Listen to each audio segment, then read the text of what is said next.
పీర్ల పండుగ అనే పండుగ పేరుతో హిందువులు తెగ తైతక్కలాడుతూ ఉంటారండి.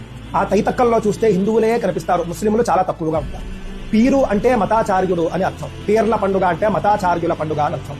కానీ చాలా మందికి తెలియదు ఏమిటంటే ఆ మతాచార్యులు ఎవరు? మహమ్మద్ ప్రవక్త గారి మనుమడు ఒక ఆయన బృందం. వాళ్ళు ఖలీఫా కోసం పోరాడుతూ ఉండగా ఆ మత యుద్ధంలో, అరేబియాలో జరిగినటువంటి మత యుద్ధంలో శత్రువుల చేతిలో వాళ్ళు మరణించారండి. మరణించిన తర్వాత శత్రువులు వీళ్ల తలలను శూలాలకు గుచ్చి ఊరేగించారు. వాళ్ళ యొక్క త్యాగానికి గుర్తుగా సంతాప దినాలు ఆచరిస్తారు. మొహర్రం 10 రోజులు కూడా. సంతాప దినాల్ని కాస్త ఎవరు చేశారో తెలియదు, పండుగ అని మార్చారు, పీర్ల పండుగ.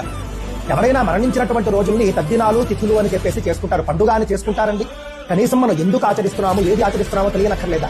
ఆ సంతాప దినాలు కూడా ఎవరు ఆచరించాలి?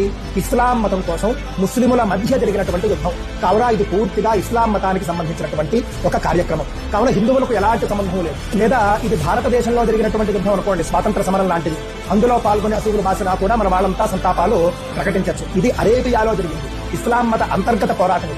హిందువులకు ఏమి సంబంధం, భారతదేశానికి ఏమి సంబంధం?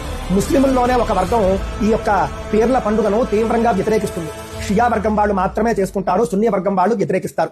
ఈ పీర్ల పండుగ ఆచరించేటటువంటి వాళ్ళని ద్వితీయ శ్రేణి ముస్లింలుగా చూస్తారు, అగ్రశ్రేణి ముస్లింలు. దృష్టిలో పెట్టుకోండి. వాళ్ళల్లో వాళ్లే ఇది మన పండుగ కాదు, మన ఉత్సవమే కాదు, అసలు ఉత్సవమే కాదు, ఇది సంతాపం అని చెప్పేసి చెప్పుకుంటూ ఉంటే దారిన పోయేటటువంటి ప్రతిదాన్ని కూడా ఒంటికి పూసుకునేటటువంటి Download ShareChat.